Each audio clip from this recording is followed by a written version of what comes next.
Happy Monday, Devils. This is Stephen Howson, this is Full Time Devils, and this is obviously Transfer Daily.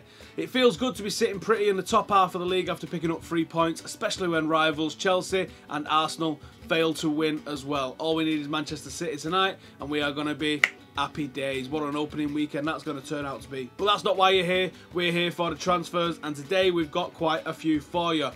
Pedro, reporting in the Gazzetta dello Sport that the deal is done and the medical has started.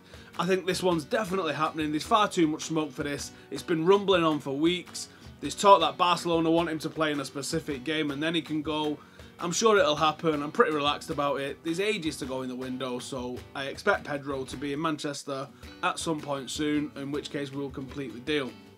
The next one I'm a bit more sceptical about. Harry Kane wasn't so great against us at the weekend. The Mirror reporting that there's transfer talks ongoing and we're going to stick in a big bid, but there's no source for this.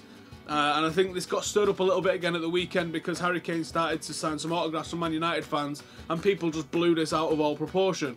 Are people not allowed to sign autographs now and that just means that you're going to sign for them? I don't think he would be so obvious to do it wearing a Tottenham kit if that was his intention. I'm pretty sure he was just signing autographs because people asked him to sign autographs. Next up, Hernandez, a man that I can see definitely moving on if we are to bring in another forward. If we're not, then it's crazy to let him go. But the Star are quoting the Metro that he might go to West Ham. Think about that. The Star are quoting the Metro. You might as well literally put, heard down the pub. I'm sick of even mentioning the Metro, in all honesty. For another one, Sillerson. Ajax and Frank de Boer are saying that if Manchester United wanted him, he's going to get very, very expensive. I don't understand why we're looking for another keeper.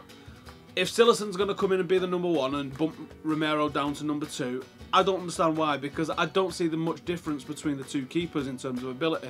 Why are we looking for another keeper? If he's going to be super expensive, why don't we just keep hold of someone like Lindegaard? Why don't we keep hold of Valdez? Why don't we keep hold of David De Gea? How about that one? I don't understand why we need 5-6 keepers at the club. There's only one can play there. This is mental. Anyway, finally, the Spanish press actually don't know how to report what's going on with De Gea, and they're getting as tired as we are. The Sport have also mentioned that we are now moving from Ramos to Otamendi in our search for a centre-half.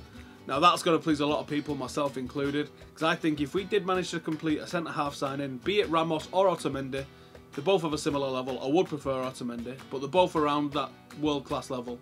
And we managed to sign Pedro. And even if we don't sign another striker and we keep hold of Hernandez, I'm confident we will walk the league with that squad. Because the Premier League, as we've seen this weekend, is a weak league. There you go anyway. So what do you think of that? Give us some rumour raters on Pedro, Kane, Hernandez, Sillerson, and Ramos and Otamendi. Stick it in the comments below. Like, subscribe, comment, you know the drill. Mac's back tomorrow and I'll see you on Wednesday. Laters.